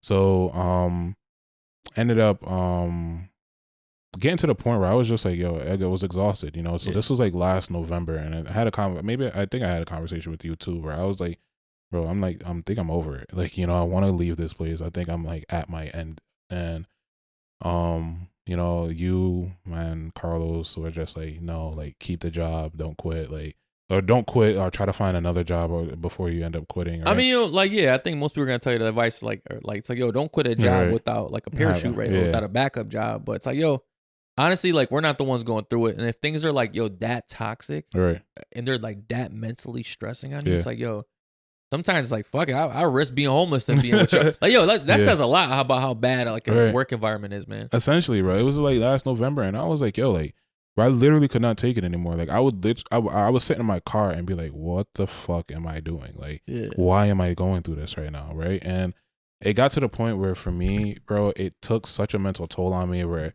like my headaches, like I always suffer with chronic migraines, and I don't know if it's a direct cause or whatever, but it just seems like it, right? That like my migraine started increasing, and like I couldn't understand why. Like I would get one migraine a year, and my migraines are typically violent, where like I'm throwing up, I can't see. Bro, people like don't realize how big of like a health risk stress is. Yeah. Yo, people think stress is just like, you know, something that kind of just like, you know, it's there, but it's not that big of a deal. Yo, bro, stress literally deteriorates your body. You know what I mean? Like, yo, stress starts off as a mental problem. You know what I mean? Like, but then it becomes like you start physically feeling stressed. Like, bro, like you could lose teeth, hair, weight. You know what I mean? Like, you ever like look at someone and you could just tell like, oh, like you're going through it. Yeah. It's like, yo, stress is no joke, yo. Bro, like I'm telling you, my body was like falling apart, bro. Like I remember, like I said, I would typically get like a migraine like once a year, and my migraines are like I can't see, literally cannot see. Like I'll be looking at an image and half of it's gone, and like I start throwing up, and I get like the weak effects where like my body's just super weak. Like after that, like days after, right? And I went from like 1 a year to like 5 within a month, and then multiple times a year. 5 a month, that's crazy. Yeah, multiple times a year on top of that. So it's like, bro, like I remember like the first year it happened, I had 5 within a month, and then I went 4 months and then had another like 2 or 3, and I was like, yo, this is like abnormal. You know, like this is not normal for me. So you know, like I said, my body was just falling apart. Like I wasn't really like, you know, I just everything was just falling apart, and I feel like it was like the perfect storm because like it kind of led me to the end of to end things. So like I said, last November we were arguing a lot, and they ended up cutting like my additional pay. So that's usually right there. It's like, yo, if shit's stressful enough and you're gonna take money away, we gotta gotta part ways. Right. So like at that point in time, like I didn't have the balls to do it, bro. You feel me? Did not have the balls to leave. Like this is like last year I was like, you know, super stressed out because here I was like making a decent amount of money. The most money you ever made. Essentially in my life, right? Like the most money I've ever made in my life. And yo, and you gotta also put in perspective, like this is like you're making really good money. You're making money comparable to people that have like bachelor degrees. You know what I'm saying? They have like, I mean, essentially you only have a high school diploma. Yeah, I don't have. So it's like, yo, you really built yourself up to a position that most people kind of need some type of college degree. For it, so like, kudos to you. You know what I mean? So, but yo, which also makes it scary because it's like, yo, how am I gonna do this again? Right, that's the biggest part. Yo, because it's like, yo, at least when you have a degree, you have some type of like, you know, like backup. Yeah, well, like sense, you know what I mean? Where it's like, all right, I could take this degree somewhere else, and they can like they'll respect it and get like, something comparable. Yo, because the crazy shit is, yo, like work experience should be worth more than a degree, but these jobs are so stupid that they'll take a degree from someone that's never worked in that field over someone that's had like 10, 20 years in that field with no degree. You know what I mean? And then wonder why this one doesn't work out. Because you're hiring somebody fresh that doesn't have any type of experience whatsoever, that doesn't know how to do it. Like, it was like, that was my biggest fear back then too, is like, you know, what am I going to do? And that's one thing that, you know, you, Carlos, and other people had told me was like, bro, don't quit the job. Like, have another backup plan. Like, don't just leave. And I was like, you know, I kind of felt stuck, bro. Like, I was at the point where I was like, yo, like, fuck this place. But I didn't have the confidence to do it back then, you know? So I stuck it out. I pretty much was making like base pay, which after taxes, after benefits, like you're left with nothing. Like you're kissing on the poverty line. You feel me? And it's like, bro, I have my own apartment at this point in time, you know, feel me? Like I just got out of a relationship. So like, it's like my life is just kind of like going in a spiral, you feel me? And so I go through this period in time where I was just like super, I think I would say I was depressed, bro. Okay. I would honestly give myself a depression title because not so much of the relationship, but the relationship is what caused me to realize that like, yo, like you have the relation, not so much because the relationship ended, but the ending of the relationship is what made me realize is like, you don't have any time left. You feel me? Like I felt like I got out of a relationship and I was like, yo, it's lit. You feel me? Like I don't have like the stress anymore. I don't have to deal with like all of this other like constantly coming home and arguing and all of this other shit. Yeah. But then I'm like, I'm ready. Like I'm ready for the world, right? And then I thought about it and I'm like, bro, like you're about to be 30 in like a year. And that when I said that to me, like, bro, we had conversations multiple times and I was like, this feels like terrible to hear. You feel me? So it made me realize like, okay, like I kind of got to get my shit together. So now on top of that, I get my pay cut. Yeah. Like it's like everything hitting at once, bro. It's like everything, like the world is just smacking me. So I'm like, yo, what am I gonna do, right? So I go like a few months without it. I ended up like, bro, having to like cut everything out. I stopped partying. I stopped gaming. I stopped everything, bro. Like I stopped doing whatever it was, like all extracurricular activities to just try to find a better way for myself. And then like coming to fast forward into like March, I ended up pretty much begging like my boss for like some sort of extra work for me to get it, and they ended up giving me like the exact same pay that I was getting from before, which obviously everybody will want more, but what I was making before was like perfect, you know, like it was like, okay, this is enough to like just enough to make me happy, right? Just enough to be slightly uncomfortable, right? Exactly. You feel me? So at this point in time, like me and their relationship had gotten much better, you know, like so we had like a mutual like, we had a mutual understanding with each other, and obviously we had like some rough patches and like we would like, you know, try to iron them out, but like we had a good mutual understanding.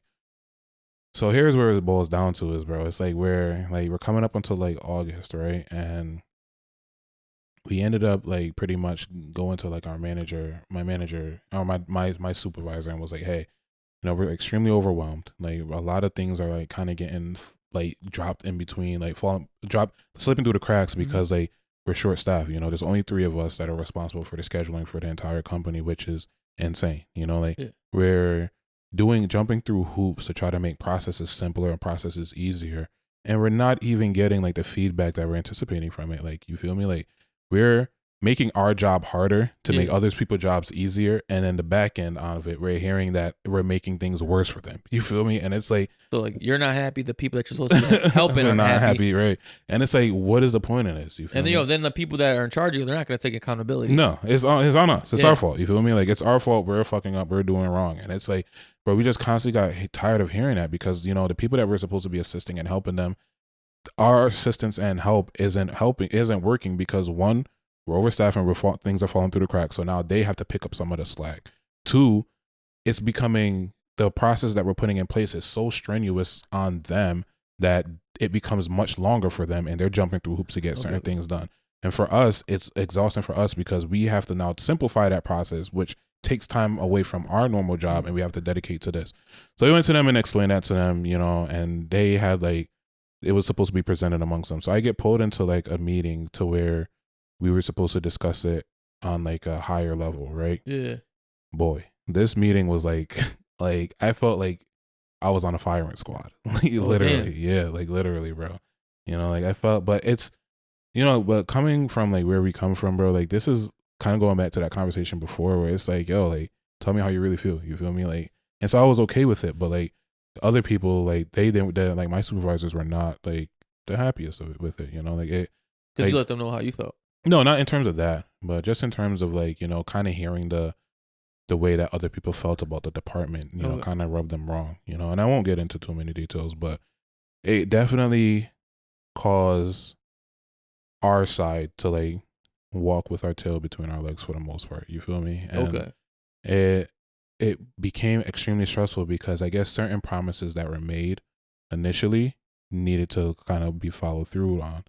And one of the things was like taking the on-call with the scheduling department. And like I said, we're already overwhelmed. There's only 3 people. How are we going to do this? So I voiced that to them. Pretty much I was told like there's nothing we can do about it and we have to like figure it out. We have to figure out some way to do it. And bro, man, when I'm telling you, like this was one of the most like stressful times at work. It instantly went from like I'm sailing on like cloud 9, right? Yeah. To like going to like, yo, I felt like I was in like rock bottom of SpongeBob, bro. Like, you feel me? I felt like I was at the bottom. Like, I felt like, bro, every day I would go to work. I felt like you were like in Newark. Essentially, you feel me? Like, I was like, yo, what am I doing here? Like, I do not even want to walk in here. Every weekend I come off of like, I'll come off of a weekend I'm coming back to like an email with all the fuck ups that happened, right? And then if your job gets to the point where like before you go in every time, it's just like you're already feeling anxiety and the stress. Like that's when you know it's time for me to go. I had one job like that, bro, where like every shift I would go into would like just feeling anxious and just like I just know I'm about to have a bad shift. You know what I mean? Right. And that's like when you're at that point with the job, that's like that to me is like the biggest like sign to like, all right, I gotta get the fuck out of here. Yeah. Because this is like, because sometimes you go into job like you might not love the job that much, but it's like you don't go in there like expecting a terrible time, right? Like obviously there's good shifts, bad shifts, and all that shit, right? But if you're at that point where like every shift is a shitty shift, then it's like you got to go, bro. It was like that, but the problem is like coming from people that like had worked at the job for so long, like you love Danbury because like Danbury obviously paid well, you were comfortable with it, but like imagine walking in there every single day and like hating the job and like you kind of want to leave, but the same feeling that you had about like transitioning to like this new job is the same feeling I had about leaving my job. It's like, I've been here for so long. It's hard, bro. It's hard. It sucks, but I know these people. I know the system. I know how things work. Like I don't want to like have to go into a place. What if I go into this new place and like it's not as good, or like I have to deal with a whole separate thing of like nonsense, like a whole separate list of bullshit. Like all of these thoughts go through your mind, and it just kind of like just creates this fear that that you psych yourself prohibits you from like moving forward, essentially, up. Right? So like, bro, that's where I was, like I was in a place where like I hated my job. Like I would come in on like the Sunday before it's time for me to go into work, I would not get sleep. Like, and it's happened like weeks on weeks on weeks. Like, you know what the crazy shit is, what's bro? up? You felt that the Sunday before you're going to work, right? And it's like, you work a job where you have to work 5 days, like Monday through Friday. You feel me? So you only got really one day off. One day off, which bro. is Saturday. You know what I mean?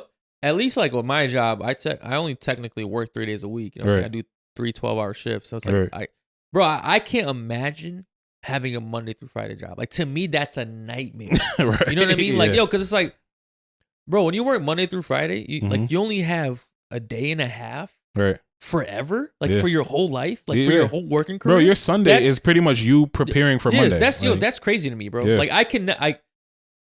I don't love the medical field, but that's one of the biggest perks to me. Like obviously, like I hate that like the hospital. I wish hospitals would close on the weekends. Right. That really make that a better place. You know what I mean? We got to work out like. Unfortunately for the rest of society, it wouldn't work. Get sick on the fucking weekends. It's like, y'all are so selfish. Right. Think about others, bro. Be considerate. Come in on Monday. You know what's crazy? I feel like the most shit haapens on the weekends. Like you got people partying, fucking drunk driving, doing all types of wild shit. It's always like the dumbest stuff coming on the weekend. Right. But yeah, bro, I wouldn't. Bro, it's a Sunday night. I would never get sleep. Like I would always be like, I would go to bed, try to go to bed, and be up like wide awake. Like my anxiety just high because I'm like, man, what the fuck am I about to walk into? What am I gonna have to explain? What did I do wrong? What did someone else do wrong? You feel me? And it's like it's always something, bro. It's always something, And it's like there's like a lack of appreciation because it's like we're all going through this struggle together. You feel me? And it's like for anyone to like it's almost became like we're working for separate companies and all under the same roof. You feel me? And it's like it's really not how it's supposed to be. But long story short, like I said, they came to me and pretty much trying to pitch this on-call thing to me, and I'm fighting it. Like, bro, I am fighting it as hard as I can. Doing it. Right? No, not so much I'm not doing it, but like let's make it make sense, right? Because it's not gonna make sense. So he came up with like all of these different like all these different like plans on like trying to make it work, and I'm like, that's not gonna work. You feel me? Like it's just impossible. So it ends up boiling down to like pretty much on the top of that, there were already conversations about them cutting the additional pay that I was getting from before again, because I was working additional hours under like project hours essentially. You feel me? As in like rebuilding, and then they're trying to say like the project hours ended and stuff like that. So I knew it wasn't going to be long term, but it's like didn't expect it to be there. You feel me? So the project hours ended, and I was discussing like, okay, so what will my pay be after this, right?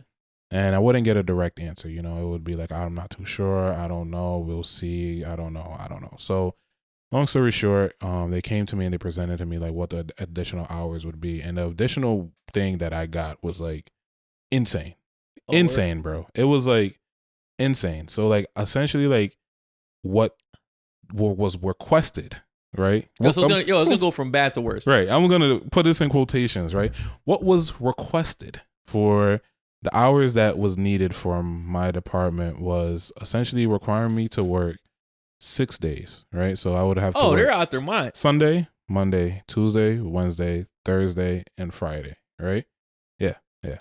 Sunday, Monday, Thursday. Yo, these guys, Thursday, Friday, I thought they don't lack audacity. Yeah.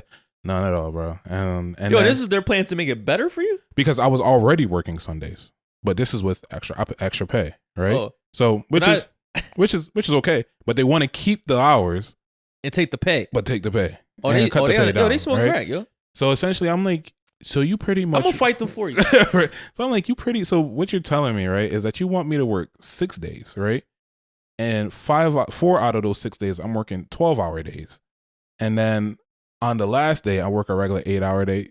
Absolutely not. Like, I'm not doing that, right? So they were like, okay, we're gonna have to look into it, right? So then they pitched like me modifying my actual hours, right? So how would I feel about me starting my day later and working later? So I would start my day like at 2:00 and then work until like, I think it was like 1:00 or 2:00 or something like that, and work until like 9:00. No, like that's not gonna work because you don't have a day. I don't have a day at all. All right. And on top of that, my 8-hour day is for me to get my regular job done, not on call. But now on top of my regular job, I now have to add in on call time, all call stuff. That's impossible. Like, how am I going to get that done? Right. So I'm like, that's not going to work. Like, I have other obligations that kind of cuts into that. So then I thought about it, bro. And I was like, I think this is it. Like that was your final straw. It was definitely working up to it. You know what it was? It was when the conversations were had about like when they came to me definitively and said like, okay, this is what we're gonna be paying you.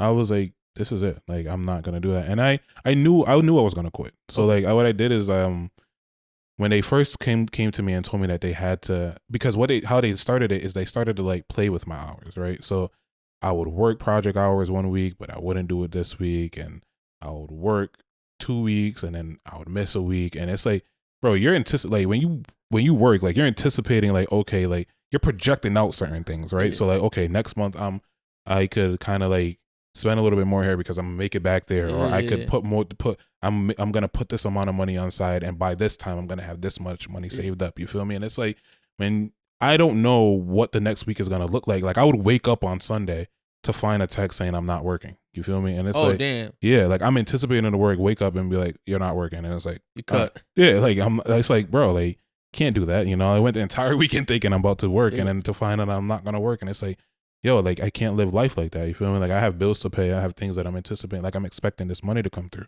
So once that started happening, I was like, I think it might be time for me to quit. And I gave it a lot of thought. I didn't tell anybody. Like, I kind of kept it a secret and kept it to myself because y'all discouraged me the first time, right? So, and I didn't want to be discouraged again the second time. Like, I wanted to actually like go through the process within myself, because like you said, it's hard to really experience like what someone else is going through or the toxic environment that someone else is in because you're not in it yourself, Yo, so.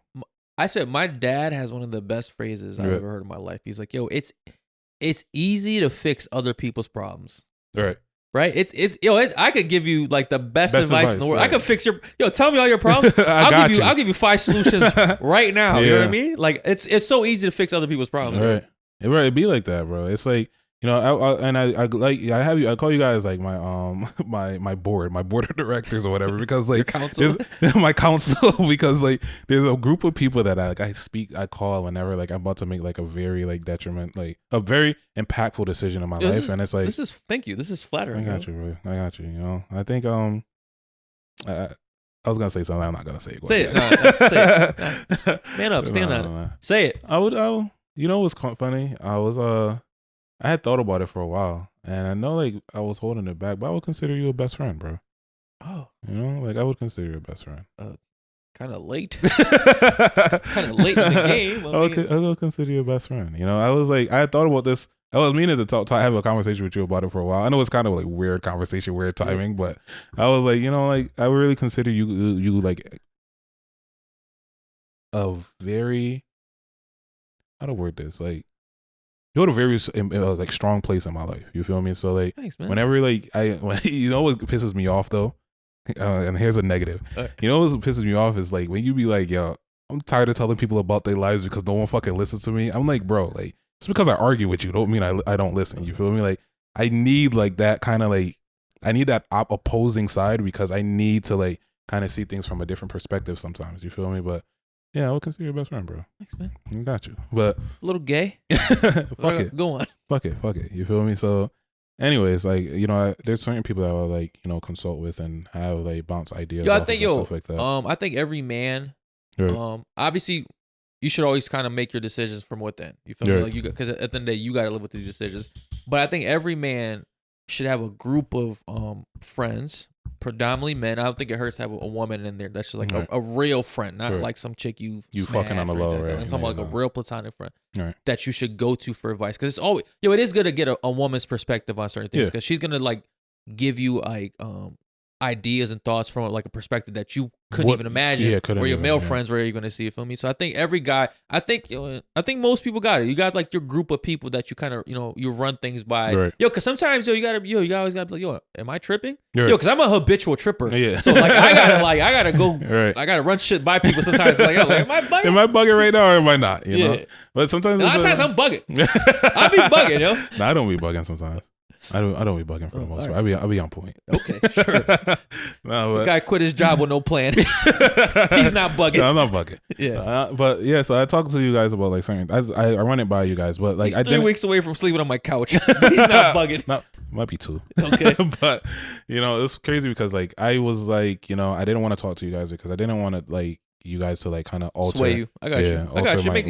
It makes sense, yo. It makes sense. Yeah. So I kept it to myself, and then when they presented it to me, I already knew I was quitting. Like I said, they came to me and said like, "Hey, this is what we're gonna figure out on said day," and I was like, "All right, like let me know." And they came to me and told me, and I was like, I need the weekend to think about it. But my decision was already made. I just needed like those last couple of days to be like, is this what I really want to do, right? So yeah, and they came. I ended up going in there, and I told them like, unfortunately, this is not gonna work, and how they take it to the place where I have to resign. It's hard to really say, to be honest with you. Were they relieved? Pissed? I don't know. I feel like it was like a mix of emotions. Like I feel like partially relieved, partially pissed off. Obviously they're gonna tell you like they want the best for you and everything, they'll mean that shit. Which is always like fluff, like they want like, your life in the gutter. When you leave a job, they want you to fail immediately, right? It's like you need us. My thing is like, it's hard to really read people, because they'll say certain things to you and then like to your face, but then obviously have like the feelings about how they feel behind your back, and it's like that's the one thing like I never thrive or never feel comfortable in, because like I would rather you tell me like you hate me than for like me to believe that you actually like me. But that goes back to confrontation, right? Like that's not an easy thing to say. But yeah, I guess. I don't know. So like I ended up just resigning from it, and bro, I'm not gonna lie to you, the moment I resigned, like I felt like this weight being lifted off my shoulders, like I immediately stopped giving a fuck. Like I still like try to do my job to the best that I could, but like the stress of like me being like, okay, like is this gonna work? Is this not gonna work? Whatever. I was just like, yo, I'm only here but for 2 weeks, they would typically want like a 3 month, 3 month, like 3 month, right? Which I think is such bullshit that jobs require a 2 to 3 week notice for you to quit, but they don't give you a 2 to 3 week notice when they fire you. Absolutely not. Which is such bullshit, because it's like, yo, if you're gonna fire me, like I'm at risk of like being homeless way more than you guys are at risk of going bankrupt if I quit. You know what I mean? Yeah, you're gonna fill my job. This is what I say. Don't be loyal to jobs, bro, because they don't give a fuck about you. You feel me? They will replace you so quickly with like, So I told you I was at a job for 9 years. You feel me? I've helped them out so many times, man. Like I picked up so many shifts. You feel me? I filled in so many holes, all that shit, bro. And the minute I left, like I was nothing to them. Like I still work there per diem. They'll give me like, they'll be on some real petty shit. They'll try to write me up about certain shit, and it's like, all that time I gave y'all, and this is what y'all gonna bust my balls about, yo. People only like you for as much as they could use you for. Yeah, bro. Like, that was a reality check for me, because like, I did so much for that job, and like, and now that I left. You know what I mean? It's like, yo, and they treat me like this. Right. It's like it's a slap in the face, yo. But bro, that's exactly how I that's felt. how it's real. Yo, it's real life though. That's real. Yo, that's exactly what pushed me to the point, because I felt like, bro, like the amount of hours I've dedicated to the job, the years I've put into the job, the much I care for the individuals, all of this stuff like was a factor. Like you don't stay at a place for 9 years and deal with the bullshit that's like for a job that you actually like hate. You feel me? Like, yeah, I hated the job. There was moments that I hated it, but I loved the job within itself, you know? And once they came to me with like that ridiculous offer, it's like, there's no way that like already I'm miserable here. Right. Yeah. And that amount of money that you guys are giving me was the only thing that was holding me to this commitment. And that we I had. don't want to take that away. And you take that away. It's like, now you're showing me, one, that I'm not worth it. And two, you have no respect for me. You feel me? Like, for you to even come to me, and the way they pitched it was so fucking terrible. I wish I could tell you guys, right? Yeah. The way they came to me was like so sleazy and said it, right? And it's like, you think I'm stupid? Like, yo, they do, yo. I right. think jobs think you're stupid. Right. They like, are you gonna really pitch it to me as if like I don't know what's going on? As if I don't know what the fuck is happening here. Like, I don't understand words. Right. Like, I'm gonna be like, oh, okay, that's not that bad. No, motherfucker. Like, you guys are literally cutting, like, I would say pretty much like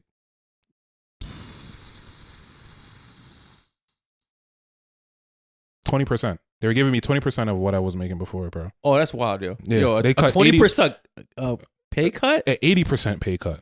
80%. Oh, so they were leaving you with 20%. Leaving me with 20%. Oh, no, they're out. Yeah, leaving me with 20%, bro. Yeah, it was insane. Did you have like an exit interview? No. Yo, if you could say one thing to them, like to kind of like, just I guess your last words, what would it be? My last thing to them, honestly, I don't think I have words for them, to be honest with you. Keep it a stack with you.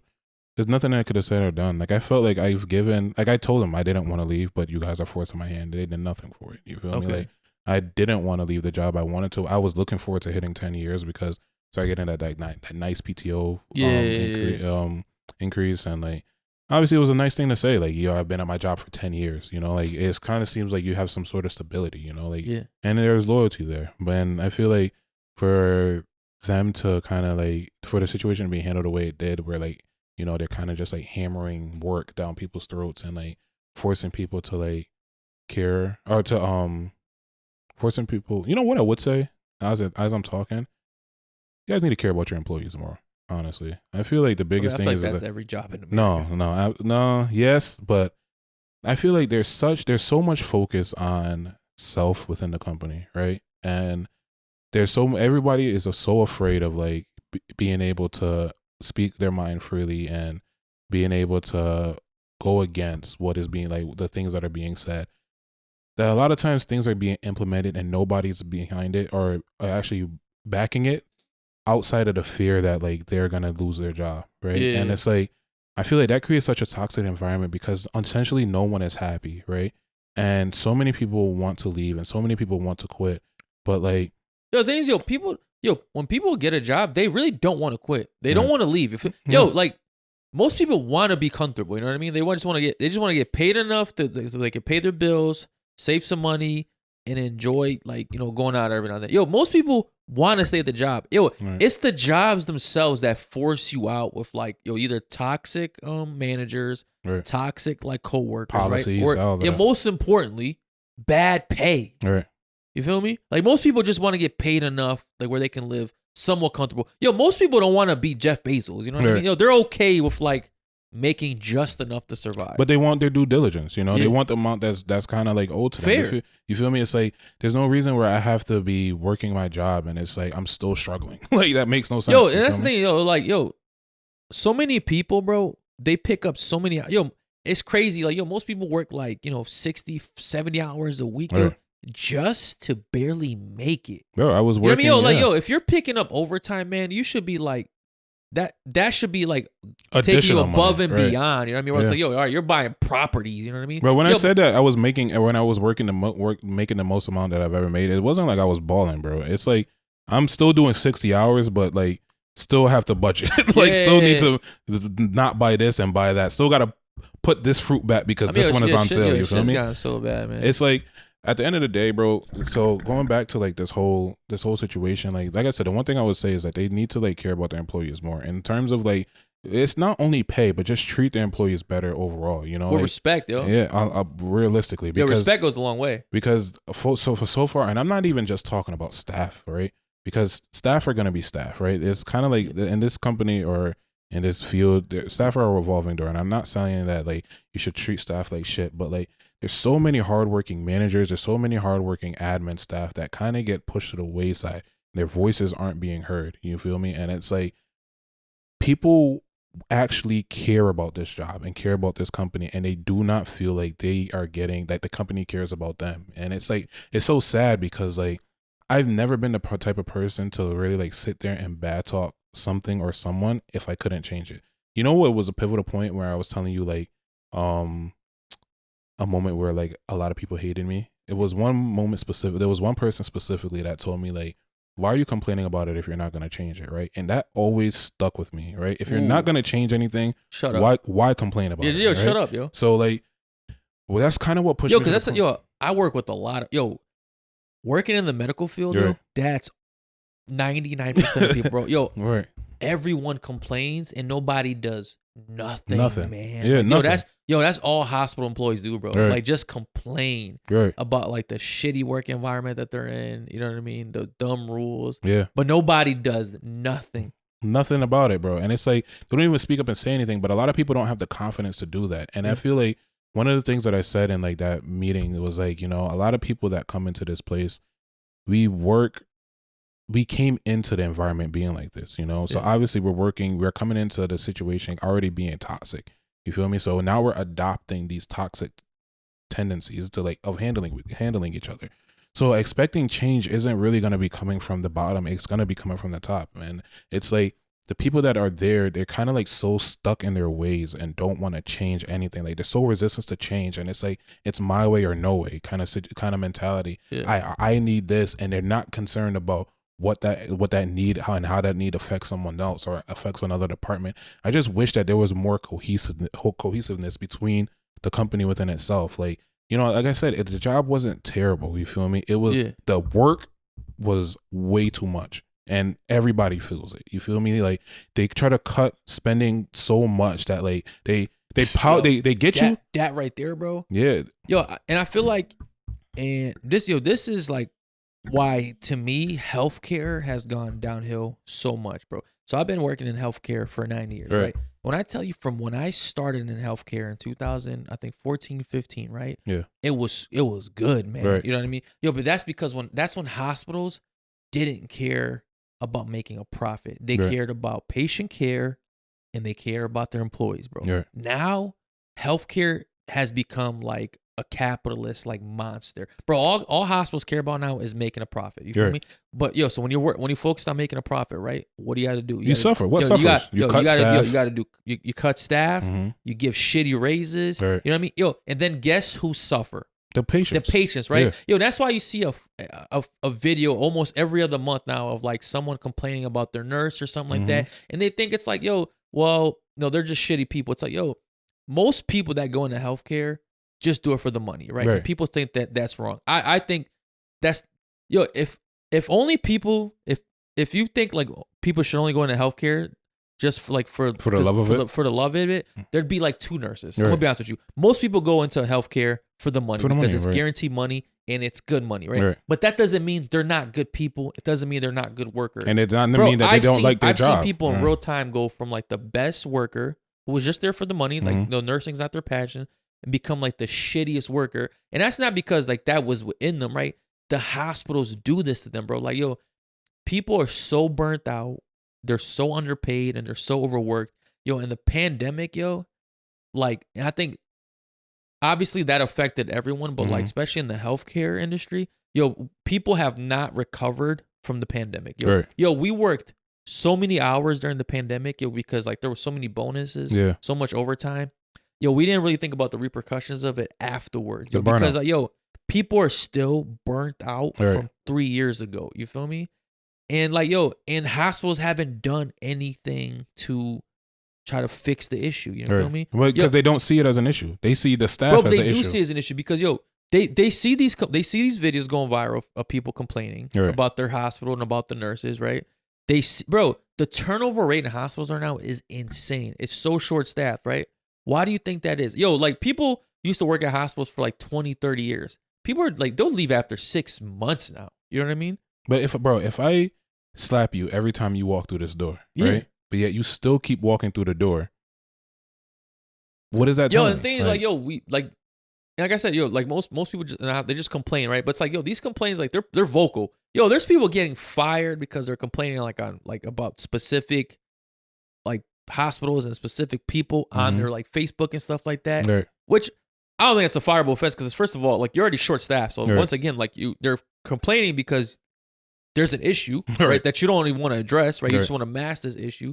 But now you made it just worse for everyone on that hospital. Bro, now that's one down. of the biggest things that these people do. They mask everything, bro. Like they don't want to. They don't want to address the issue specifically. Yeah. They create these policies and procedures outside of it, or create these other things, or put their attention on all these other shit instead of focusing on the issue within itself. Like, and it's one of the most frustrating things because it's like, you guys, all of the energy that we're putting into all of this stuff could have been put towards this thing, bro. Like the amount of like money like hospitals spend and like training new employees is so much. When I tell you, if they just gave the people that work there already more money, you wouldn't need this, bro. Right. And it's like, yo, everyone knows it, but no one cares to fix it. And I generally, like as a hospital, I don't understand it. Yeah.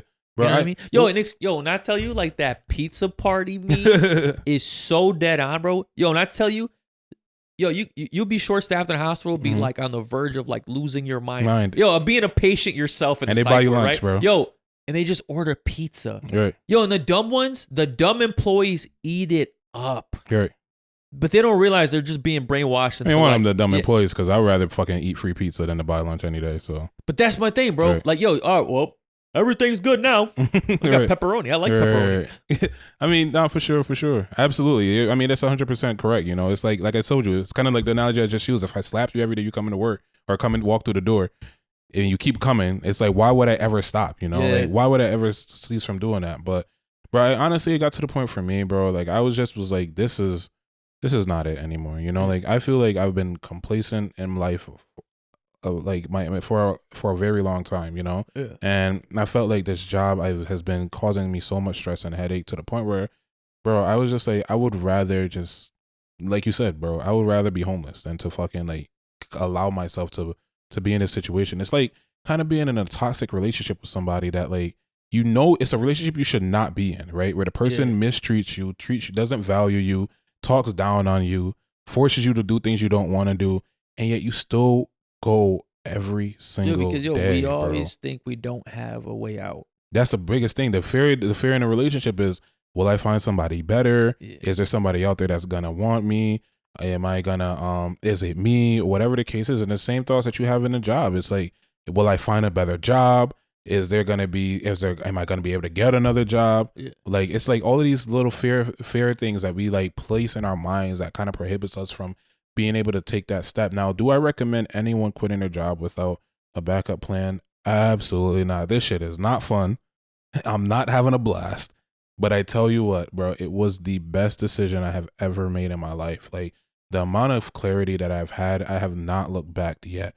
Like, it's way different when you're struggling and you don't have like the external stress, versus like you struggling with the external stress, with reporting to work every day. You feel me?